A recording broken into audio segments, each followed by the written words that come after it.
So hello and welcome to another video tutorial of pathophysiology, and in today's video we are going to discuss about Alzheimer's disease. Okay, Alzheimer's disease के बारे में discuss करेंगे कि Alzheimer disease होता क्या है और उसके साइन एंड सिम्टम्स क्या है. Basically we are talking about the pathophysiology, so I will be focusing on the pathophysiology of Alzheimer disease. Alzheimer disease, if I say that Alzheimer disease क्या मतलब क्या होता है, तो Alzheimer disease is a type of dementia यानी कि इसमें भूलने की बीमारी होती है. जैसे इसमें एज के साथ जैसे जैसे एज हमारी बढ़ती रहती है तो क्या होता है कि हमारे अंदर भूलने की कैपेसिटी जो है हमारी इंक्रीज़ करती रहती है. अब अगर हम लोग कॉग्निशन की बात करते हैं, मेमोरी की बात करते हैं, तो memory is directly related to our brain. ठीक, यानी कि ब्रेन के अंदर ही डिस्फंक्शन हो रहा है कुछ ना कुछ, जिसकी वजह से हमारे बॉडी के अंदर अल्जाइमर्स डिजीज़ जो है वो हो रहा है. तो आज की वीडियो में हम यही डिस्कस करते हैं कि अल्जाइमर डिजीज़ होता क्या है. ठीक है, तो लेट्स स्टार्ट.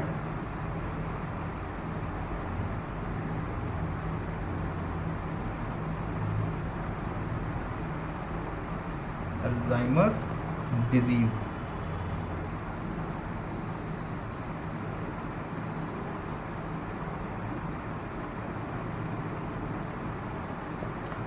ठीक है, अब अल्जाइमर डिजीज़ के बारे में अगर हम लोग बात करते हैं तो अल्जाइमर डिजीज़ जो होता है वो डिमेंशिया का एक मोस्ट मतलब कि कॉमन कॉज कहा जाता है. यानी हम लोग कह सकते हैं it is the most common cause of dementia.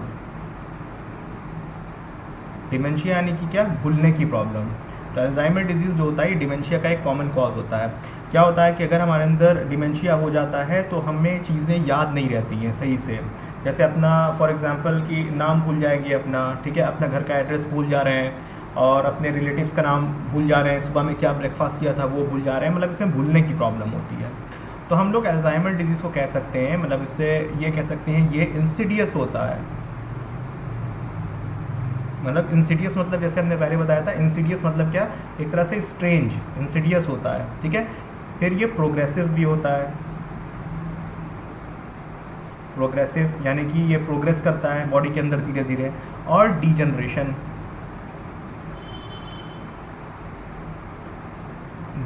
क्योंकि ये न्यूरो डीजनरेटिव डिजीज़ है. तो न्यूरो डीजनरेटिव डिजीज़ जो होता है इसके अंदर जो न्यूरॉन्स होते हैं वो हमें क्या करते हैं, डीजनरेट करते हैं, धीरे धीरे डीजनरेट होते हैं. तो ये होता है अल्जाइमर डिजीज़. ठीक, अब जैसे हमने बताया था कि डिमेंशिया अगर हुआ है तो डिमेंशिया से क्या होगा कि जो हमारे ब्रेन के सेल्स होते हैं वो डैमेज कर जाते हैं. ठीक है, तो कह सकते हैं कि डैमेज्ड ब्रेन सेल्स, जो हमारे ब्रेन सेल्स हैं वो क्या होते हैं, डिमेंशिया की कंडीशन में ये डैमेज कर जाएंगे. ठीक है, और इसके अलावा तमाम तरह के डिमेंशिया की वजह से ही सेट ऑफ सिम्टम्स भी दिखाई देना स्टार्ट होते हैं. यानी कि हमारी बॉडी के अंदर सेट ऑफ सिम्टम्स दिखाई देना स्टार्ट होते हैं. सेट ऑफ सिम्टम्स में अब क्या क्या आ जाएंगे, जैसे कि पुअर मेमोरी जो होती है वो वीक हो जाती है. इसके अलावा और क्या हो सकता है, इसके अलावा डिफ़िकल्टी इन लर्निंग.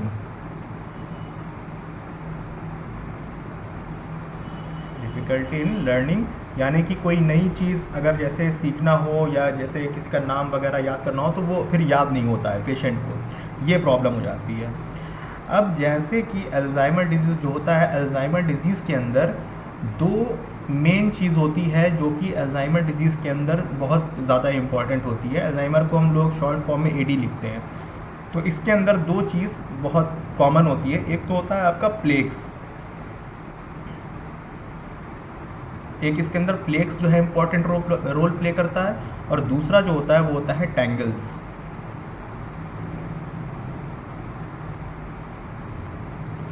ये दोनों चीज़ जो है ये काफ़ी ज़्यादा इम्पॉर्टेंट रोल प्ले करते हैं किसके अंदर, अल्जाइमर डिजीज़ के अंदर. ठीक है, प्लेक्स और टैंगल्स जिसके बारे में हम डिस्कस करेंगे. अब जैसे हमने बताया कि अल्जाइमर डिजीज़ या फिर जैसे डिमेंशिया हुआ है तो उसमें जो ब्रेन सेल्स हैं उनके अंदर डैमेज हो जाता है. ठीक है, डैमेज हो जाते हैं, ब्रेन सेल्स जो होते हैं वो डैमेज कर जाते हैं, मतलब ख़राब हो जाते हैं, न्यूरॉन्स जो है डैमेज हो जाते हैं. अब हमने जैसे बताया कि क्या होता है, न्यूरो डीजनरेशन होता है. न्यूरो न्यूरो डिजनरेशन होता है। अब इसे अगर स्प्लिट करते हैं तो न्यूरो मतलब क्या होता है, न्यूरो मतलब होता है न्यूरॉन्स। अब न्यूरॉन्स जाहिर सी बात है हमारे नर्वस सिस्टम में, और डिजनरेशन मतलब क्या होता है, लॉस, यानी कि न्यूरॉन का क्या हो रहा है, लॉस हो रहा है अल्जाइमर डिजीज़ के अंदर, जिसकी वजह से हमारी जो मेमोरी है उन पे बहुत ज़्यादा इफेक्ट पड़ रहा है। ठीक है, और जिसके अंदर हमको किस चीज़ की बात करनी है, हमको बात करनी है एक तो प्लेक्स की, ये होता है प्लेक्स, और टैंगल्स की वजह से। तो ये अल्जाइमर डिजीज़ का एक तरह से आपका इंट्रोडक्शन, मतलब इंट्रोडक्टरी पार्ट हो गया कि अल्जाइमर डिजीज़ होता क्या है। तो आई होप ये समझ में आ गया होगा। नेक्स्ट अब हम आगे बढ़ते हैं और देखते हैं कि अल्जाइमर डिजीज़ के अंदर होता क्या है एक्चुअली।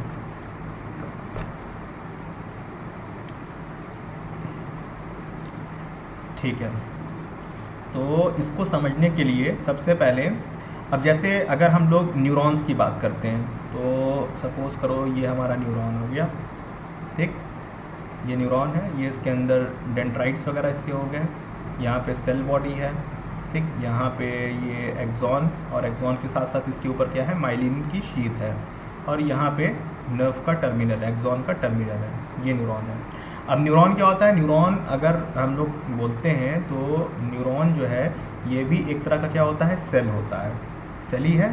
तो जब सेल होगा तो इसके अंदर भी क्या प्रेजेंट होगी, इसके अंदर भी प्लाज्मा मेम्ब्रेन प्रेजेंट होगी। अब हमको उसी प्लाज्मा मेम्ब्रेन के अंदर थोड़ा सा इसको हम जूम करके बनाते हैं, ठीक है, आपके समझने के लिए। ये हालांकि हमने पहले बताया आपको, प्लाज्मा मेम्ब्रेन का स्ट्रक्चर बताया है कि लिपिड बाइलेयर स्ट्रक्चर होता है मेड अप ऑफ फॉस्फोलिपिड। तो इस तरह से समथिंग आपके प्लाज्मा मेम्ब्रेन का क्या होता है, स्ट्रक्चर होता है। ठीक है, एक लेयर हो गई और दूसरी लेयर हो गई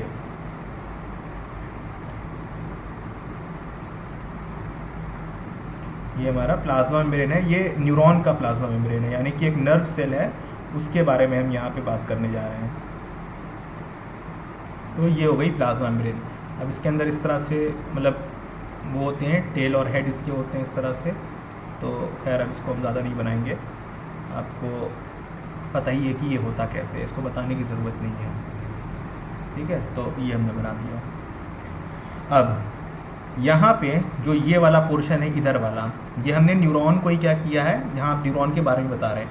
अब जो ये पोर्शन है इधर वाला, ये क्या है, ये आउटसाइड पोर्शन है, ये वाला पोर्शन क्या है, आउटसाइड है, ठीक है। और ये जो पोर्शन है ये इनसाइड वाला, ये अंदर का पोर्शन है, ठीक, ये इनसाइड है यानी कि सेल के अंदर, और ये सेल के बाहर का पोर्शन है। अब यहाँ पे एक्चुअली होता क्या है, हमको ये चीज़ देखना है। अब इसके अंदर क्या होता है ना कि इसके अंदर की स्ट्रक्चर होता है, स्ट्रक्चर को हम ड्रॉ करते हैं समवॉट, ये इस तरह से इसमें एक स्ट्रक्चर होता है, ठीक, ये हो गया स्ट्रक्चर।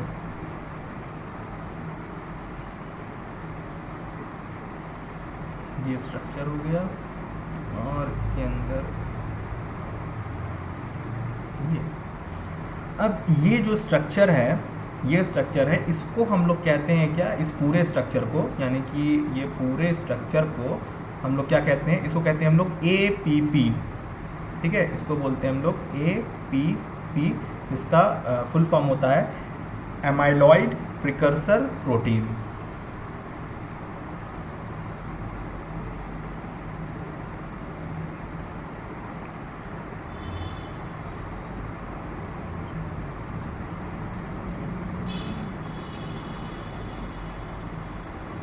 Precursor protein. अब यहाँ पे हमको इसी की बात करनी है, APP की। अब ये प्रोटीन यहाँ पे है, ठीक, ये प्रोटीन होता है, इसके अलग अलग पार्ट होते हैं।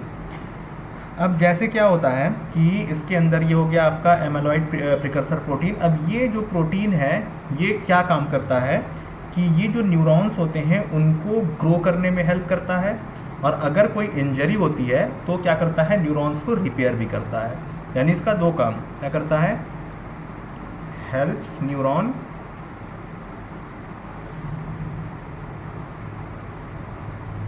टू ग्रो, और क्या करता है, रिपेयर आफ्टर एन इंजरी। अगर इंजरी होती है तो उसमें रिपेयर भी करता है। और उसके साथ साथ ये जो APP प्रोटीन होता है, ये क्या होता है, ये टूट कर और रिसाइकिल भी होता है, ठीक है। ये टूट भी जाता है, टूटने के बाद रिसाइकिल भी हो जाता है। तो हम लोग कह सकते हैं gets used broken down, use होता है फिर टूट जाता है और उसके बाद क्या होता है, रिसाइकिल्ड हो जाता है, ठीक। ये होता है एपीपी प्रोटीन। इसी एपीपी प्रोटीन के बारे में हम बात करेंगे जो हमने ये बनाया है प्लाज्मा मेम्ब्रेन के अंदर। ये अल्जाइमर के बारे में हम डिस्कस कर रहे हैं, ठीक है। अब इसके अंदर हमको आगे देखना है कि क्या होता है कि इसमें दो तरह के एंजाइम होते हैं, ठीक है। दो तरह के एंजाइम होते हैं इसके अंदर। वो दोनों तरह के एंजाइम, इसमें से एक एंजाइम जो होता है उसका नाम होता है अल्फा सिक्रेटेज, एक होता है अल्फा सिक्रेटेज, ठीक है, और एक होता है हमारा गामा सिक्रेटेज, ठीक है। ये दोनों एंजाइम होते हैं। अब ये एंजाइम क्या करते हैं कि ये जो अल्फा वाला होता है वो क्या करेगा, इस प्रोटीन को इस वाले पोर्शन से कट करता है, और गामा वाला जो है वो इस प्रोटीन को इस वाले पोर्शन से कट करने का काम करता है। ये नॉर्मल फिजियोलॉजी है कि ये कट करते हैं, ठीक है। ये दोनों क्या करेंगे, एक यहाँ से कट लगाएगा और एक जो है यहाँ से कट लगाएगा, तो ये पोर्शन अलग, ये पोर्शन अलग, ठीक है। लेकिन ये तो नॉर्मल चल रहा है, लेकिन जब हमारे बॉडी के अंदर अल्जाइमर्स जैसी कंडीशन होती है तो यहाँ पे एक और एंजाइम आता है, एक और एंजाइम आता है जिसका नाम होता है बीटा सेक्रेटेज। ये प्रॉब्लम वाली कंडीशन में आता है, इसीलिए हमने इसको रेड में दिखाया है। अब ये बीटा सेक्रेटेज क्या करता है कि ये क्या करेगा कि ये कटिंग लगाता है यहाँ पे, ये इस जगह पे कटिंग लगाता है, ठीक है, कटिंग लगाएगा। अच्छा, जब हमने बताया कि ये अल्फा सिक्रेटेज और जो गामा सिक्रेटेज हैं वो यहाँ कट लगाएंगे। जब कट लगाएंगे तो ये पोर्शन जो होते हैं ये अलग हो जाते हैं, यानी कि कट लगा दिया तो ये प्रोटीन्स जो हैं ये अलग हो जाएंगे, ठीक है। जब प्रोटीन्स अलग होंगे तो सपोज करो एक ये अलग हुआ प्रोटीन, ठीक है, ये पार्ट अलग हुआ, और एक दूसरा जो है ये पार्ट अलग हुआ, ठीक है। तो एक सपोज करो ये पार्ट अलग हो गया है यहाँ पे, और दूसरा जो है सपोज करो ये पार्ट अलग हो गया है। दो पार्ट अलग हो गए हैं इसके यहाँ से ब्रेक करके, अल्फा और गामा सिक्रेटेज ने ये ब्रेक किया है, ठीक। तो ये जो होते हैं ये क्या करते हैं कि ये मतलब कि नॉर्मली तो अलग हो गए बॉडी में ये अपना काम करके चले गए नॉर्मली, लेकिन जब बीटा सेक्रेटेज जब यहाँ पे मतलब कि वो करता है, इसको यहाँ से ब्रेक करेगा, मतलब कि बीटा सेक्रेटेज कहाँ से ब्रेक कर रहा है, इस वाले पोर्शन से ब्रेक कर रहा है, इसको यहाँ से ब्रेक कर दे रहा है बीटा सेक्रेटेज। तो इसके ब्रेक करने से वजह से क्या होता है कि ऐसे तो नॉर्मली क्या है कि ये प्रोटीन जो है ये जब ब्रेक हुए तो बाहर चले गए, लेकिन जब बीटा सेक्रेटेज आता है इसको यहाँ से ब्रेक करेगा तो फिर क्या होता है कि ये जो प्रोटीन जो बाकी टूटे रहते हैं ये अलग अलग जगह से ये ब्रेक कर जाते हैं, टूटते हैं प्रोटीन।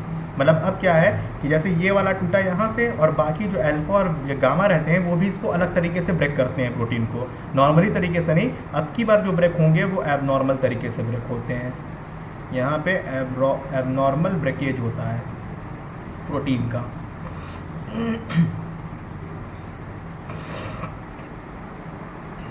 जो ये एपीपी प्रोटीन था इसका एबनॉर्मल ब्रेकेज हुआ। अब ये दो अलग अलग तरह से ब्रेक हुए। अब जब ये अलग अलग तरह से ब्रेक होते हैं तो क्या करते हैं कि ये सॉल्युबल नहीं होते हैं पूरी तरह से, और ये क्या करते हैं, ये एक तरह का मोनोमर का फॉर्मेशन करते हैं, उसको हम लोग कहते हैं एमालॉइड बीटा, ठीक है। अब ये क्या है, ये सॉल्युबल नहीं होते हैं, तो इसको कह सकते हैं हम लोग नॉट सॉल्युबल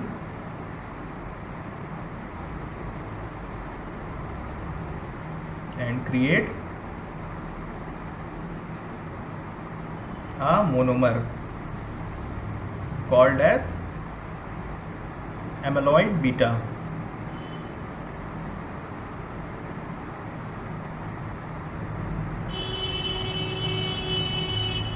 ठीक है। ये एमालॉइड बीटा का फॉर्मेशन करते हैं। तो ये क्या है, ये एबनॉर्मल केस में हो रहा है, नॉर्मल केस में ऐसा नहीं होता। नॉर्मल में ये नॉर्मली ब्रेक किए चले गए बाहर, कहानी ख़त्म।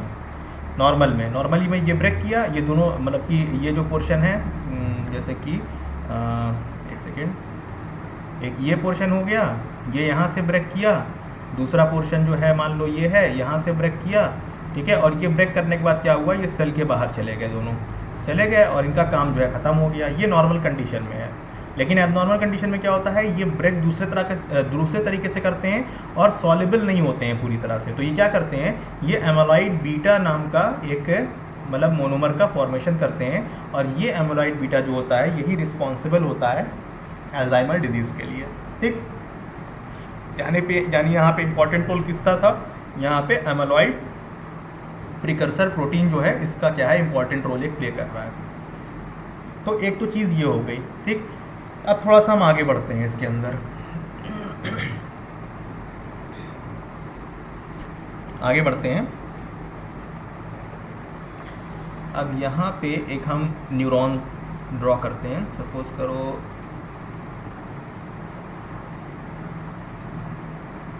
ये आपका एक न्यूरॉन हो गया, ये है एक्सॉन। ठीक, एक्सॉन के बाद ये आपकी हो गई नर्व एंडिंग्स या फिर जो नर्व टर्मिनल होता है। ठीक, और अब ये जो नर्व टर्मिनल होता है यहाँ से दूसरा जो न्यूरॉन होता है वो अटैच्ड होता है इस तरह से। ये दूसरा न्यूरॉन भी बना लेते हैं यहीं पे।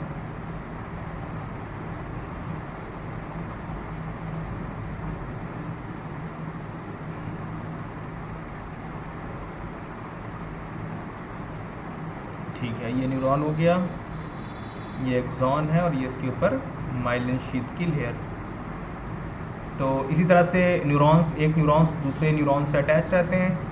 तो जहाँ पे अटैच्ड होते हैं उस पोर्शन को क्या बोलते हैं, उसको कहते हैं हम लोग साइनैप्स कहते हैं। ठीक है, तो ये अरेंज रहते हैं। अब जैसे हमने बताया कि वहाँ पे मोनोमर का फॉर्मेशन हुआ था, अब वो फॉर्मेशन कहाँ हुआ था, सेल के अंदर। ठीक है, तो सेल के अंदर हम बात कर रहे हैं, तो यही आपका सेल के अंदर है। तो यहाँ पे क्या हुआ था, मोनोमर का फॉर्मेशन हुआ था, मोनोमर ही बना था। अभी बताया था कि एक मोनोमर बना था एमाइलॉइड बीटा। अब ये जो मोनोमर होता है ये क्या होता है, ये एक तरह का केमिकल होता है। ये जो मोनोमर है एक तरह का केमिकल होता है जिसका नेचर क्या होता है, स्टिकी होता है। इसका नेचर क्या होता है, स्टिकी, यानी चिपचिपा होता है। ठीक है, और ये बाहर के साइड में क्या करता है, आपस में ज्वाइन करके एक तरह से बॉन्डिंग का फॉर्मेशन कर लेता है। ठीक है, तो कह सकते हैं इसको हम लोग एंड बॉन्ड टुगेदर आउटसाइड।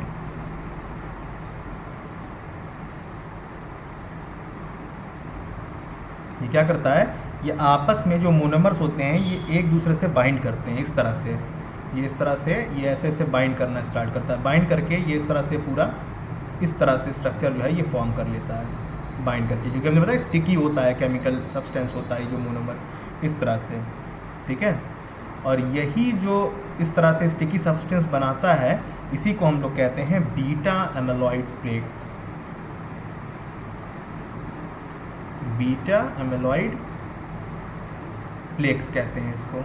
ठीक है, बीटा एमाइलॉइड प्लेक्स कहते हैं, या फिर इसको कह सकते हैं हम लोग सीधे सीधे क्लम्प्स ऑफ एमाइलॉइड बीटा, या फिर क्लम्प्स ऑफ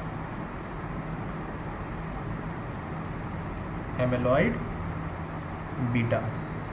अब क्लम्प यानी कि क्या, एक तरह से थक्का। जैसे सपोज करो कि ब्लड की क्लम्पिंग होती है ना, खून का क्लॉट होता है, उसी तरह से ये क्लॉट का फॉर्मेशन करते हैं।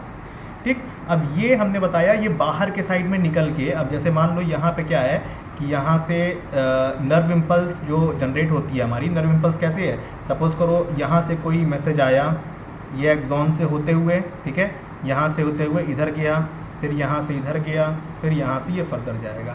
इसी तरह से मैसेज जो होता है वो रिले होता रहता है हमारे न्यूरॉन्स के अंदर। ये मैसेज जो है वो कन्वे हो रहा है, इधर से मैसेज आ रहा है, इधर से हो रहा है, और ये मैसेज फर्दर आके कन्वे हो रहा है। अब जो ये एमाइलॉइड बीटा हैं ये क्या करेंगे, ये यहीं पे क्या होते हैं, एक्यूमुलेट कर जाते हैं, इनकी क्लम्पिंग हो जाती है यहाँ पे न्यूरॉन्स के बीच में। ठीक है, यहाँ पे सपोज हम दिखा रहे हैं, यहाँ पे क्लम्पिंग हो जा रही है, ये न्यूरॉन्स के बीच में इन्होंने क्लम्पिंग कर दिया। अब जब इन्होंने क्लम्पिंग कर दिया है तो क्या होगा, अब क्या जो ये सिग्नल जो है जो यहाँ से ये पास हो रहा है, ये सिग्नल क्या नॉर्मली इधर पास हो पाएगा, नहीं हो पाएगा पास। ये सिग्नल जो है ये बीच में इंटरप्ट कर जाएगा, सिग्नल ये पास नहीं हो पाएगा इनकी वजह से, एमाइलॉइड बीटा प्लेट की वजह से। जो सिग्नल यहाँ से आ रहा है, यहाँ से इम्पल्स आ रही है ना, ये इम्पल्स है, ये इम्पल्स है जो इधर जा रही है, ठीक है, ये ट्रांसपोर्ट हो रही है। अब जब यहाँ पे ये बीच में ये आ गए तो यहाँ पे इम्पल्स जो है वो सही तरह से दूसरे न्यूरॉन में ट्रांसपोर्ट नहीं हो पाएगी। और जब न्यूरॉन में ट्रांसपोर्ट नहीं हो पाएगी तो क्या हो जाएगी, जो सिग्नलिंग होगी वो क्या हो जाएगी, डिस्टर्ब हो जाएगी। यानी कि यहाँ पे क्या हो रहा है, यहाँ पे जो सिग्नलिंग हो रही है, जो ब्रेन में सिग्नलिंग हो रही है, ये डिस्टर्ब हो जा रही है।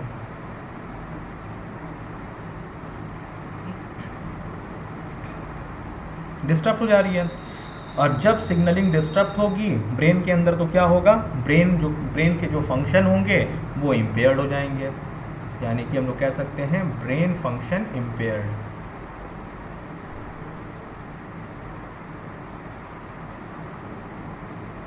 ब्रेन के फंक्शन इम्पेयर्ड। अब जब ब्रेन के फंक्शन इम्पेयर्ड होंगे तो पता ही है क्या होगा, ब्रेन के अंदर तमाम तरह की प्रॉब्लम वगैरह हो जाएगी, ठीक है। और इसके साथ साथ यही जो प्लेक्स होते हैं ये एक और काम करते हैं। ये और क्या काम करेंगे, ये इम्यून रिस्पॉन्स को एक्टिवेट करते हैं, ठीक है। ये क्या करते हैं, एक्टिवेट करते हैं इम्यून रिस्पॉन्स बॉडी के अंदर। ये क्या करेंगे, बॉडी के अंदर इम्यून रिस्पॉन्स जो होता है वो एक्टिवेट करेंगे। और जब इम्यून रिस्पॉन्स एक्टिवेट होगा तो क्या होगा, हमारे बॉडी के अंदर क्या हो जाएगा, इन्फ्लेमेशन होगा, ठीक है। हमारे बॉडी के अंदर क्या होगा, इन्फ्लेमेशन होगा। और जब हमारे बॉडी के अंदर इन्फ्लेमेशन होगा तो क्या होंगे, जो भी हमारे सराउंडिंग न्यूरॉन्स होते हैं वो डैमेज होने लगेंगे। यानी इसके आसपास भी न्यूरॉन्स होंगे ना, यहाँ पे प्लेक्स के चारों तरफ न्यूरॉन्स है, तो वो सारे क्या हो जाएंगे, डैमेज करेंगे। यानी कि डैमेज सराउंडिंग न्यूरॉन्स।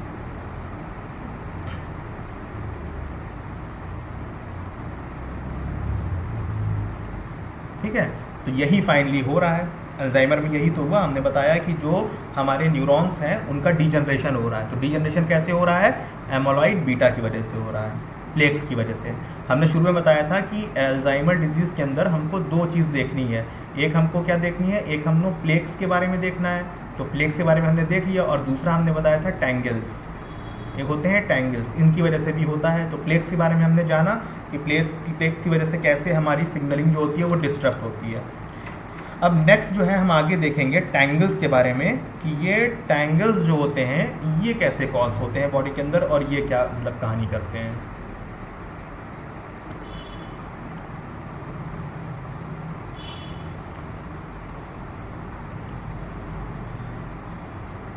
अब जैसे कि इसके अंदर एक चीज़ और मतलब है कि सपोज़ ये हमारा, सपोज़ करो ये ब्रेन है हमारा, ठीक है,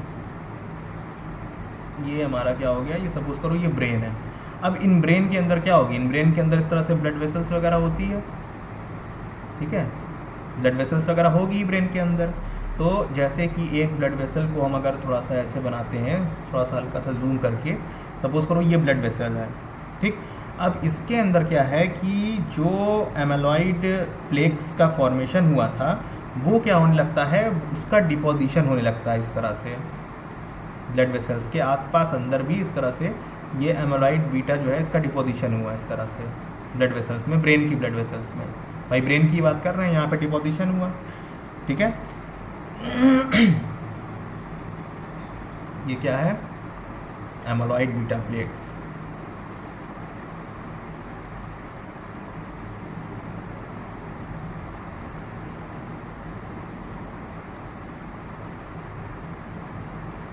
एमेलॉइड बीटा प्लेट्स का डिपोजिशन है in blood vessels, in blood vessels of, भाई ब्रेन की बात कर रहे हैं तो ब्रेन के ब्लड वेसल्स में ये डिपॉजिट होगा।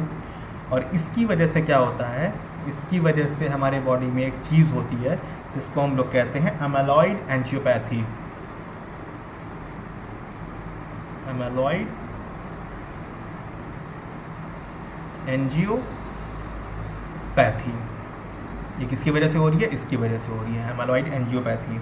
और यही एमेलॉइड एंजियोपैथी जब थोड़ा सा और वर्स होती है तो ये बॉडी के अंदर क्या करती है, हेमोरेज कॉज करती है। हेमोरेज कॉज करेगी यानी कि सप्लाई जो है वो डिस्टर्ब होगी, तो बॉडी के अंदर क्या हो जाएगी, प्रॉब्लम हो जाएगी, ठीक। ये हो गया। अब नेक्स्ट हमको बात करनी थी, जैसे हमने बताया कि नेक्स्ट जो है वो है आपका टैंगल्स, ठीक है। तो टैंगल्स के बारे में अब बात करते हैं। नेक्स्ट है हमारा टैंगल्स।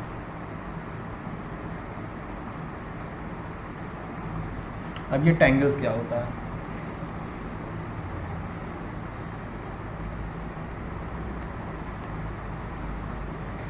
अब देखो, अब जैसे कि यहाँ पे हम लोग न्यूरॉन्स के अंदर की बात करते हैं, मतलब न्यूरॉन्स के अंदर अगर हम जाते हैं, मतलब इनसाइड, एक सेकेंड,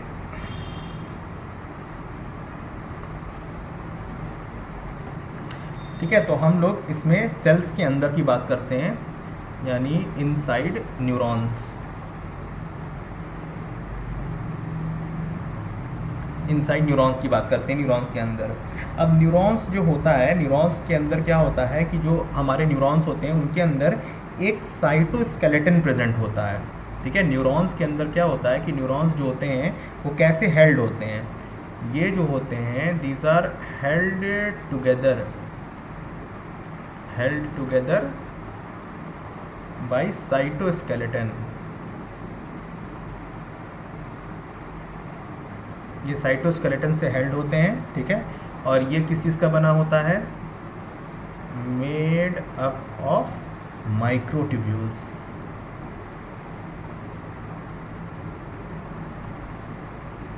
ठीक है। ये जो साइटोस्केलेटन होता है ये माइक्रोट्यूब्यूल्स का बना रहता है। अब ये जो होते हैं, ये एक तरह से जो माइक्रोट्यूब्यूल्स होते हैं वो न्यूरॉन्स में किस तरह से होते हैं वो भी हम दिखाते हैं। ये रेलवे की ट्रैक की तरह होते हैं, इस तरह से ये माइक्रोट्यूब्यूल्स हैं, इस तरह से ये न्यूरॉन्स में इस तरह से प्रेजेंट रहते हैं, एक दूसरे से ऐसे अटैच्ड। और इन ट्रैक्स के ऊपर क्या होता है, जो तमाम तरह का ट्रांसपोर्टेशन है वो चलता रहता है, ठीक है। ये हैं हमारे माइक्रोट्यूब्यूल्स, न्यूरॉन्स में है इस तरह से,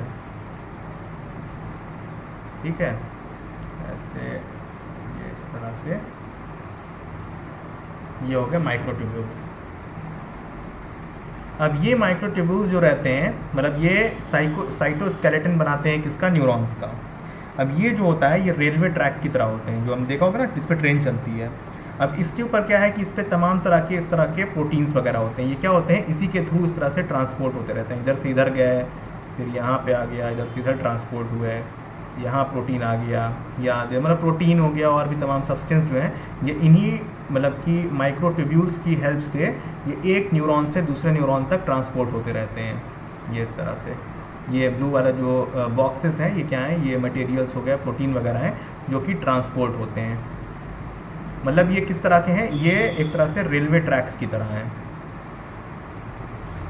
रेलवे ट्रैक्स, ये रेलवे ट्रैक्स की तरह होते हैं, और एक जगह से दूसरी जगह जो है मतलब न्यूट्रिएंट्स वगैरह हैं उनको ये ट्रांसपोर्ट करते रहते हैं along the length of cell, ठीक। अब ये तो आपके माइक्रोट्यूब्यूल्स हो गए, ये माइक्रोट्यूब्यूल्स हैं।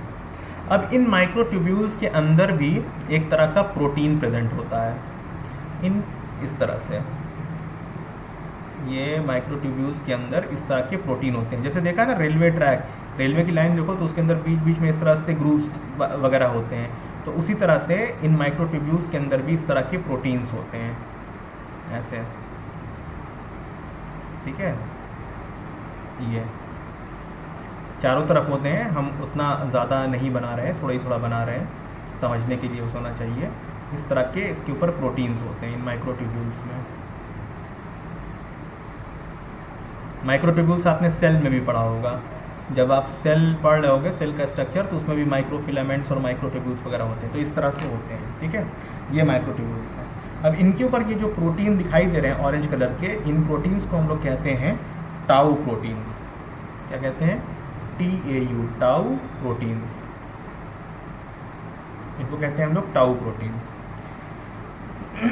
ठीक है। इन्हीं टाउ प्रोटीन की वजह से ये जो मटेरियल सब इस पे है ये बड़े आसानी से इसके ऊपर स्लाइड करते रहते हैं, माइक्रोट्यूब्यूल्स पे आराम से स्लाइड कर रहे हैं इधर से उधर, ट्रांसपोर्टेशन इनका एकदम परफेक्टली जो है हमारी बॉडी के अंदर चल रहा है, ये नॉर्मल है, ये आराम से इधर ट्रांसपोर्ट हो रहे हैं टाउ प्रोटीन्स की वजह से। नॉर्मल जो है इस तरह से मतलब वो करता रहता है, एक तरह से ट्रैक है, एक समझ लो ट्रैक है, इस पर क्या हो रहा है, ट्रांसपोर्टेशन हो रहा है, ठीक है, आराम से ट्रांसपोर्टेशन इस ट्रैक के वजह से चल रहा है। ठीक, ये हो गया। अब न्यूरॉन्स के बाहर की बात करते हैं। ये तो अंदर के साइड में यहाँ लिखा है इनसाइड न्यूरॉन। अब देखते हैं आउटसाइड न्यूरॉन।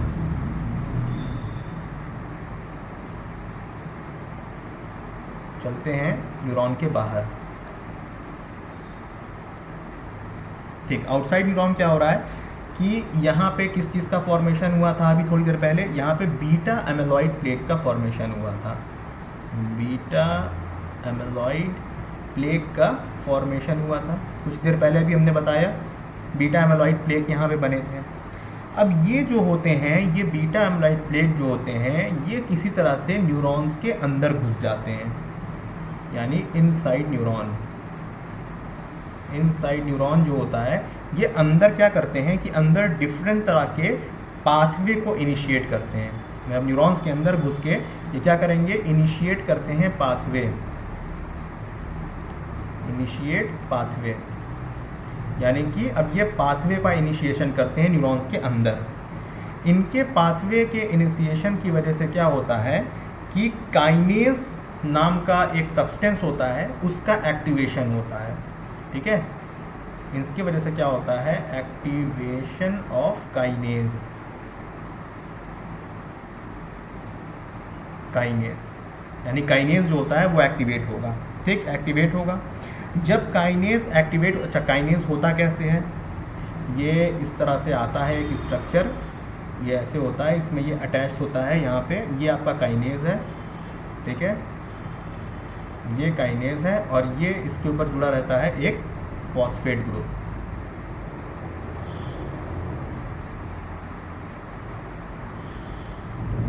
फॉस्फेट ग्रुप रहता है। अब ये यही चीज़ जो है, ये इनकी वजह से क्या होता है, मतलब कि बीटा एमिलॉइड की वजह से ये क्या हो जाते हैं, एक्टिवेट हो जाते हैं काइनेज। ठीक है, हुए।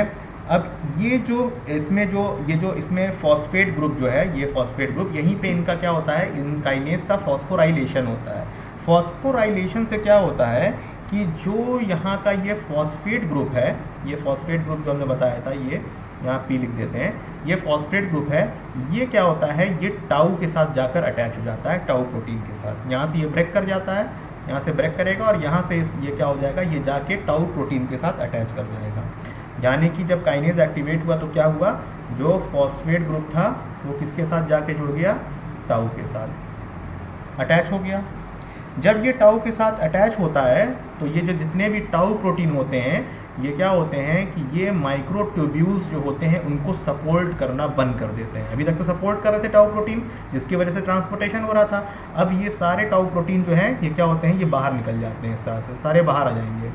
सारे के सारे जितने टाउ प्रोटीन हैं ये छोड़ देते हैं इनका साथ, माइक्रोट्यूब्यूल्स का सब बाहर आ गए।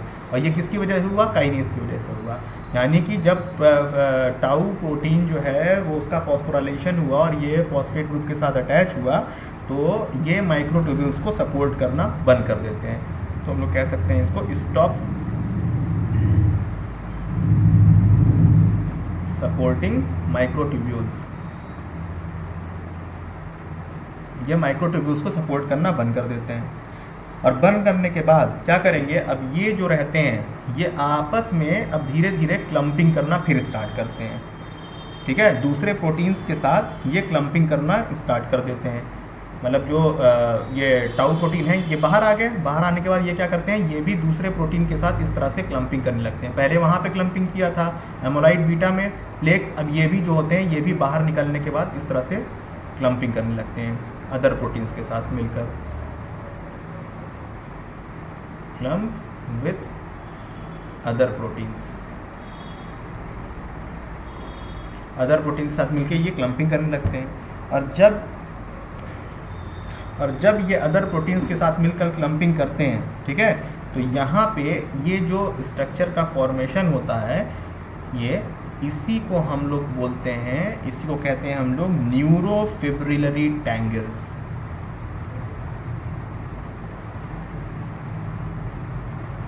फिब्रिलरी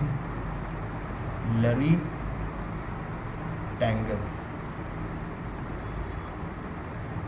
ये जो स्ट्रक्चर बनाई है क्लम्पिंग, यही न्यूरोफिब्रिलरी टैंगल्स का फॉर्मेशन होता है। और ये क्या करते हैं फिर फर्दर, ये फर्दर क्या कराते हैं बॉडी के अंदर, एपोप्टोसिस। एपोप्टोसिस यानी कि सेल डेथ, जो कि हम पहले बता चुके हैं, दोबारा बताने की ज़रूरत नहीं है। तो इस तरह से हमारे ब्रेन के अंदर जो सेल्स होते हैं वो डैमेज होते हैं, और दो वजह से डैमेज होते हैं, एक टैंगल्स की वजह से और प्लेक्स की वजह से। तो टैंगल्स के बारे में हमने बताया कि टैंगल्स डैमेज हुआ तो कैसे हुआ, अभी बताया, न्यूरोफिब्रिलरी टैंगल्स का फॉर्मेशन हुआ, एपोप्टोसिस हुआ, और प्लेक्स के थ्रू बीटा एमिलॉइड प्लेक्स जो है वो कैसे फॉर्मेशन हुआ और कैसे उसके थ्रू डैमेज हुआ। ठीक, तो इस तरह से हमारे ब्रेन में एक्टिविटीज़ चलती है और फाइनली फिर हमारे ब्रेन के ऊपर इफेक्ट पड़ता है, और जिसकी वजह से फिर क्या होता है, हमारे बॉडी के अंदर अल्जाइमर डिजीज़ के सिम्टम्स वगैरह दिखाई देते हैं और हम डिजीज़ स्टेट में चले जाते हैं। ठीक, तो अभी और भी थोड़ी चीज़ें बचा है, उसे हम नेक्स्ट वीडियो में मतलब डिस्कस करेंगे। तो तब तक के लिए आप इसे देखिएगा, समझिएगा, ठीक है, समझ में आ जाएगा, इतना भी कोई मुश्किल नहीं है, हमने बहुत आसानी से समझाने की कोशिश की है। तो hope you all like this video और stay tuned for another video on Alzheimer's disease. तो थैंक यू वेरी मच।